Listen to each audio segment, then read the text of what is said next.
So the next question is, a researcher has obtained an antibody to cytosolic protein X and run a Western blot using as sample a variety of tissue type. Okay.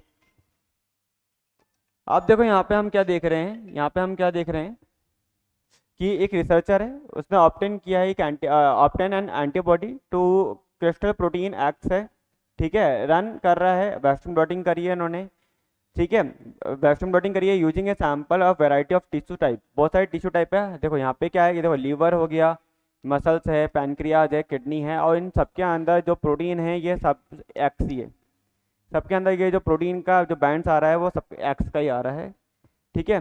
तो researcher ने यही बात बोल रहा है कि researcher ने obtain an antibody to crystal तो sorry antibody to cytosolic protein X, ये कौन सी वो है, साइटोसोलिक प्रोटीन एक्स है, उसको रन किया वेस्टर्न ब्लॉटिंग पे using a sample of variety of tissue types. The result of the western blot are shown below, ये वेस्टर्न ब्लॉटिंग का रिजल्ट है। ये potential interpretations of the result in which of the following, तो आप बताओ इनमें से ऐसा क्यों हो रहा है। देखो साइटोसोलिक प्रोटीन थी, क्या है, साइटोसोलिक, ठीक है, प्रोटीन है, साइटोसोलिक प्रोटीन है जिसका नाम है, बताओ क्या, साइटोसोलिक प्रोटीन है जिसका नाम है हमारी एक्स। अब एक्स अगर मैं देख रहा हूँ अलग अलग टिश्यू के अंदर अलग अलग अपना एक्सप्रेशन शो करके जा रही है, अब ऐसा क्यों हो सकता है कि देखो एक्स, तो जीन तो इस एक्स की एक ही होगी ना बच्चों, इसकी अगर मैं बात करूँ, इसके अगर मैं जीन की बात करूँ, ये देखो, तो इसकी अगर ये जीन है तो हर एक के अंदर जीन तो देखो सबके अंदर सेम थी, मैंने इसका ट्रांसक्रिप्शन किया, एमआरएनए बनाया, इसका एमआरएनए बनाने के बाद मैंने इसका ट्रांसलेशन किया और मैंने प्रोटीन बना दी, मैंने क्या बनाई है, प्रोटीन बनाई। अब इस प्रोटीन को जब मैं देख रहा हूँ, जब इस प्रोटीन का मैंने क्या करा, मैंने इसका लेके गया, मैंने एफडीएस किया, एफडीएस करने के बाद मैंने इसका क्या किया, एफडीएस किया, मैंने इसका वेस्टर्न किया, वेस्टर्न ब्लॉट करने के बाद बच्चों मेरे को जो रिजल्ट आ रहा है वो ये ऐसा देखने को मिल रहा है, ठीक है। ये जीन आप कहाँ कहाँ है, ये जीन अगर अपन देखें, ये जीन लोकेटेड है कहाँ पर, लीवर के अंदर भी है, ये जीन मसल्स के अंदर भी है, ये जीन हमारी मसल्स के अंदर भी है, ये हमारे किडनी के अंदर भी है, और यही हमारे पैनक्रियाज के अंदर भी है, ठीक है, ये हमारी पैनक्रियाज के अंदर भी है। अब इतनी जगह पर सेम जीन है, सेम जीन जब एक्सप्रेशन हो रही है, एक्सप्रेशन होने के बाद में जब हमने इनका देख रहे हैं, लाइक अगर मैं बोल के जा रहा हूँ कि सेम जीन अगर लीवर के अंदर है, देखो लीवर में यहाँ पे बैंड आ गया, ठीक है। अगर ये किसके अंदर है, ये अगर मैं बात करूँ, ये अगर मैं बात करूँ मसल्स में, तो यहाँ बैंड आ रहा है, पैनक्रियाज में यहाँ 2 बैंड आ रहे हैं, किडनी में भी 2 बैंड आ रहे हैं, ऐसे कैसे हो सकता है। ओके चलो ठीक है, अपन देखते हैं codon degeneracy with the with the genetic codon. Codon degeneracy का मतलब क्या होता है, one amino acid coded more than one codon, सही बात है, one amino acid coded more than one codon, मतलब एक अमाइनो एसिड एक से ज्यादा कोडोन कोड कर सकता है, ये बात तो सही बात है। जैसे कि आपको पता है साइरिन 6 कोडोन को कोड करता है, ल्यूसिन 6 को करता है, प्रोलिन 4 को करता है, ओके ठीक है। अगर अपन देखें यहाँ पे कौन सा अपना ये मिथ्योनिन है, ये 1 को ही करता है ओनली, तो ये तो हम सही समझ गए कि एक तरह से कोडोन डीजेनरेसी अगर मैं बात करूँ तो कोडोन डीजेनरेसी तो आंसर नहीं होने वाला, क्योंकि कोडोन डीजेनरेसी का मतलब है one amino acid coded more than one codon, जिसकी वजह से ऐसा कुछ चेंज देखने को नहीं मिलेगा। अगर माना कि चलो ठीक है, अगर लीवर के अंदर सेरिन है किसी अदर कोडोन को कोड कर रहा है और मसल्स के अंदर किसी अदर कोडोन को कोड करके जा रहा है, तो उससे बैंड के अंदर इतने वेरिएशंस नहीं आने चाहिए कि देखो बैंड ही बहुत शिफ्ट हो गया है। बैंड शिफ्ट होना मतलब कि देखो मोबिलिटी हाई का मतलब है कि आपकी प्रोटीन एक्स का मतलब प्रोटीन एक्स या तो डिग्रेड हुई है या प्रोटीन एक्स का कोई बहुत बड़ा पार्ट निकल के चला गया है, ठीक है, मतलब जीन में से कोई बड़ा पार्ट निकल के गया है, मतलब कि मैंने ट्रांसक्रिप्शन किया, एमआरएनए बनाया, ट्रांसलेशन किया। अगर मान के चलो ये देखो एक टाइम पे देखो किडनी के अंदर इधर बैंड शो कर रही है, इधर शो कर रही है, बाकी सब जगह पे देखो नीचे, देखो इधर इधर बैंड आ रहे हैं, फिर नीचे आ रहे हैं, फिर और नीचे आ रहे हैं, तो मतलब यहाँ ये लार्जर है, ये सबसे बड़ी प्रोटीन, ये सबसे बड़ी है, और ये देखो बहुत ही स्मॉलर है, मतलब कि स्मॉलर है मतलब कि ये भी एक्स है और ये भी एक्स है, दोनों ही एक्स है, जीन एक्स ही है, बट एक्सप्रेशन देखो यहाँ पे, तो मतलब कि प्रोटीन एक्स या तो टूट रही है या प्रोटीन एक्स के अंदर क्या हो रहा है, कोडोन डीजनरेसी होती, तो आपको पता है one codon coded, sorry one amino acid coded more than one codon, तो more than one codon code कर रहा है, तो मान के चलो इस एक्स के अंदर सारिन अगर एग्जाम्पल लूँ सारिन, तो सारिन, या मैं इसके अंदर एग्जाम्पल लूँ ल्यूसिन, तो ल्यूसिन अगर फॉर एग्जाम्पल रैंडम ले रहे हैं क्योंकि याद नहीं करने किसी को भी, तो अगर फॉर एग्जाम्पल लाइक सारिन के अंदर सी ए है और सी ए प्रोटीन, इसके अंदर क्या है, सी ए है और सी ए कन्वर्ट सी ए, सॉरी सी ए आपका एक और सेरिन सी ए को भी कोड कर रहा है, सेरिन सी ए जी को भी कोड कर रहा है, सेरिन सी ए सी को भी कोड कर रहा है, तो अगर सी ए की जगह सी ए जी आ रहा है तो क्या दिक्कत है, समझ रहे हो, ठीक है। अगर कोई चेंज भी हो रहा है तो क्या दिक्कत है बच्चों, कोई दिक्कत नहीं है, समझ रहे हो, क्योंकि कोडोन डीजनरेसी का मतलब क्या है, कोडोन डीजनरेसी का मतलब ये है कि one amino acid coded coded more then, कहाँ लिखूं रे, यहाँ लिख देता हूँ, मोर देन वन अमाइनो एसिड, मोर देन वन अमाइनो एसिड। तो अगर सेरेन सी ए को कोड कर रहा है, सेरेन सी ए जी को भी कर रहा है, सी ए सी भी कर रहा है, अगर मान के चलो लीवर के अंदर सी ए है, मसल्स के अंदर सी ए जी आ जाएगा, और पैनक्रियाज के अंदर सी ए सी, यहाँ पे मैं बोल रहा हूँ यहाँ पे सी ए सी भी आ जाए, या किडनी के अंदर अलग आ जाए, तो इससे एक कोडोन के हल्का सा चेंज होने से क्या बैंड्स के अंदर इतना वेरिएशन आ सकता है, नहीं, ठीक है, क्योंकि यहाँ पे 3 न्यूक्लियोटाइड का ये है, 3 का ये है, 3 का ये है, हर जगह तो चेंज भी करेंगे तो कितना, आपके एक न्यूक्लियोटाइड चेंज होना या 2 न्यूक्लियोटाइड के अंदर चेंज होने से आपका ये तो होगा नहीं ना कि बैंड्स बहुत ही ज़्यादा ऊपर नीचे हो जाए, तो ये तो हमारा ऑप्शन क्या हो गया, गलत हो गया, ये ऑप्शन क्या हो गया हमारा, गलत हो गया है। अब देखो यहाँ पे हम क्या देख रहे हैं, अब यहाँ पे हम देखो क्या देख रहे हैं इसके अंदर, tissue specific post translational modification, tissue specific post translation modification. अच्छा अब मॉडिफिकेशन का नाम लो, कौन कौन से मॉडिफिकेशन हो सकते हैं, अच्छा या तो मैं बोल सकता हूँ एक प्रोटीन के अंदर एसिटाइलेशन हो सकता है, एक प्रोटीन के अंदर मिथाइलेशन हो सकता है, स्टिमुलेशन हो सकता है, पामिटोइलेशन हो सकता है, या फॉस्फोराइलेशन हो सकता है।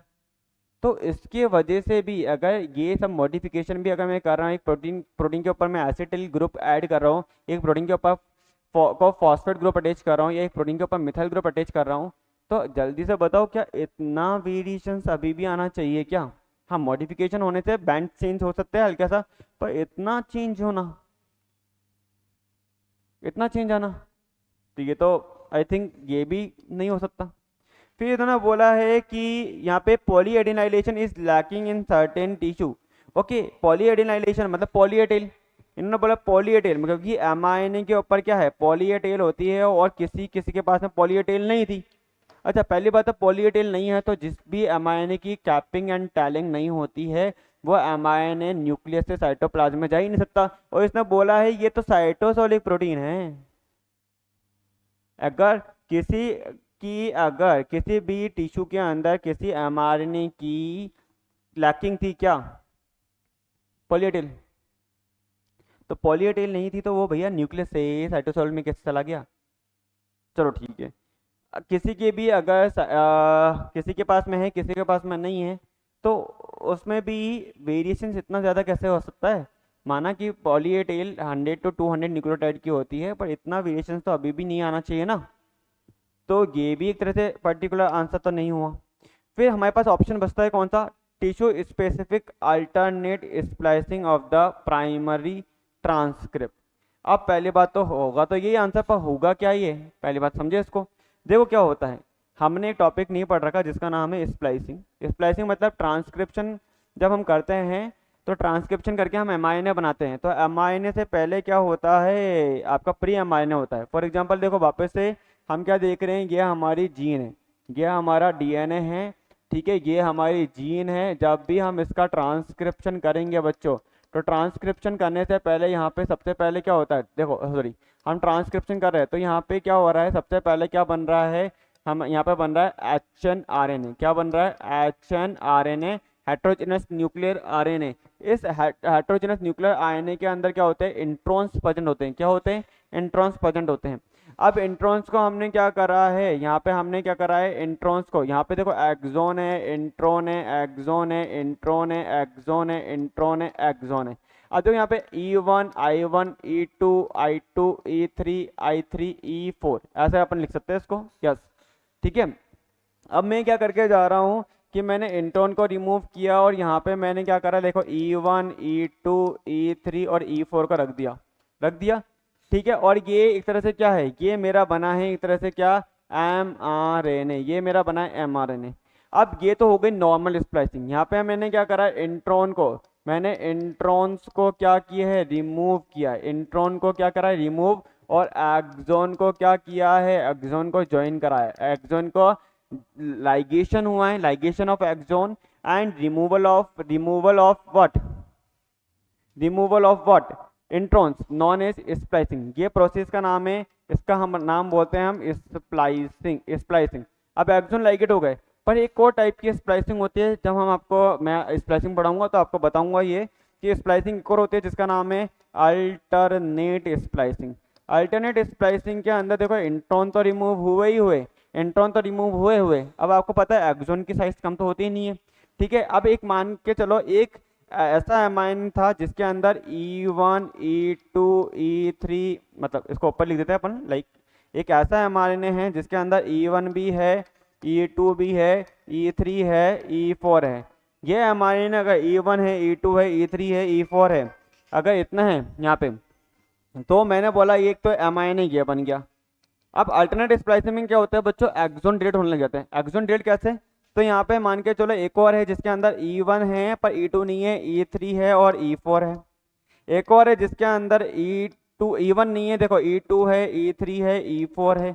एक और है जिसके अंदर देखो E1 है और E4 ही है, दो एक्सोन एक साथ डिलीट हो गए।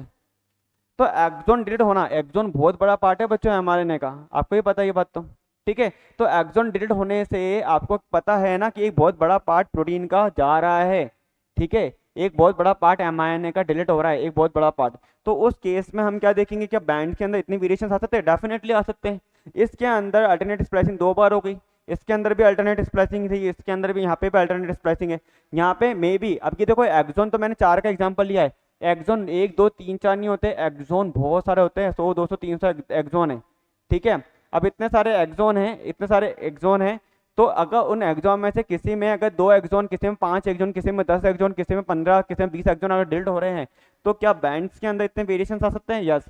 तो टिश्यू स्पेसिफिक अल्टरनेट स्प्लाइसिंग मिल जाती है। हर एक आपको ये पता है हर एक सेल के अंदर सारे के सारे क्रोमोसोम प्रेजेंट होते हैं, हर एक सेल के अंदर, ठीक है। हर एक टिश्यू के अंदर, हर एक सेल के अंदर, हर एक टिश्यू के अंदर सेल्स प्रेजेंट है, सेल्स है तो आपको पता ही है कि वहाँ पे सारे के सारे क्रोमोसोम प्रेजेंट होंगे। तो कुछ कुछ जीन ऐसी होती है जो मल्टीपल टिश्यूज के अंदर एक्सप्रेशन शो करती है। फॉर एग्जांपल लाइक यहाँ पे हमने देख लिया एक्स कोई प्रोटीन है, एक्स कोई जीन है जो मल्टीपल टिश्यूज के अंदर एक्सप्रेशन शो कर रही है। पर मल्टीपल टिश्यू के अंदर जब वो एक्सप्रेशन शो कर रही है तो हर एक के अंदर वो क्या सेम प्रोटीन बना रही है, नहीं, वहाँ पे अल्टरनेट स्प्लाइसिंग हो रही है, टिश्यू स्पेसिफिक अल्टरनेट स्प्लाइसिंग करवा के वो अलग अलग टाइप के प्रोटीन बना रही है। इसलिए तो हम बोलते हैं कि हमारे पास में हमारी पूरी बॉडी के अंदर अगर जीन की बात की जाए तो पूरी की पूरी अगर बात की जाए, एक क्रोमोसोम के पास अप्रोक्सीमेटली 1000 जीन होती है, और हमारे पास कितने नंबर ऑफ क्रोमोसोम है आपको ये पता है, ठीक है। तो number of pair of chromosome अगर अप्रोक्सीमेटली लगा के भी चलते हैं तो अपने पास जीन कितनी है, अप्रोक्सीमेटली 30,000 जीन। तो हमारे पास में प्रोटीन कितनी है, 45,000 जीन। अब ये मान के चलो 30,000 जीन 45,000 प्रोटीन बना के जा रही है, हाउ इज दिस पॉसिबल। और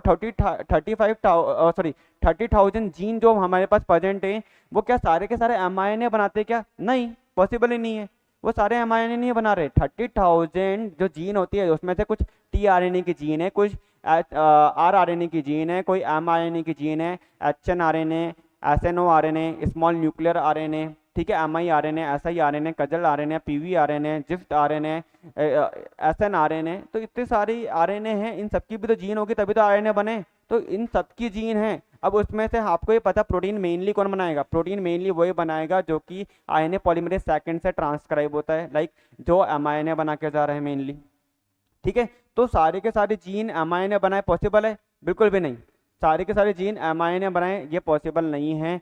तो अगर मैं देखूं कुछ ही जीन है जो mRNA बना के जा रही है और वो सारे के सारे जीन एक तरह से 45,000 प्रोटीन बना रही है, तो हाउ इज दिस पॉसिबल कि 45,000 प्रोटीन बना लिया आपने? दैट मीन वहां पे क्या हो रही है, उन mRNA की एडिटिंग होती है। mRNA की क्या होती है? एडिटिंग, जिससे क्या होता है वो अलग टाइप की प्रोटीन बना देते हैं। उन mRNA के अंदर क्या होती है? अल्टरनेट स्प्लाइसिंग होती है, जिससे वो अलग टाइप की प्रोटीन बनाते हैं। ये mRNA सेम है, जीन सेम है, पर प्रोटीन क्या है? अलग हो गई है। समझ रहे हो? तो आरएनए एडिटिंग होना, आरएनए की अल्टरनेट स्प्लाइसिंग होना, ये बताता है कि जीन सेम है, ठीक है, बट जरूरी नहीं है कि प्रोटीन सेम बनाए, प्रोटीन अलग बना सकता है, ठीक है, और उसमें वेरिएशंस आ जाते हैं। तो यहाँ पे आपको लग रहा है कि सारी प्रोटीन सेम बनाई होगी। देखो प्रोटीन एक्स है, पर एक्स में अब मॉडिफिकेशन हुआ, जीन सेम थी पर मॉडिफिकेशन होने की वजह से अब क्या हुआ, थोड़ा बहुत चेंज हो गया है। ओके, सो यहाँ पे हम बोल सकते हैं कि टिश्यू स्पेसिफिक अल्टरनेट स्प्लाइसिंग हुई होगी। आया समझ में? What is alternate splicing? Exon during alternate splicing, during alternate splicing exon is deleted. Exon क्या हो जाते हैं? डिलीट हो जाते हैं बच्चों। आया समझ में यहाँ तक? यहाँ तो कोई डाउट है? ठीक है, नोट करो।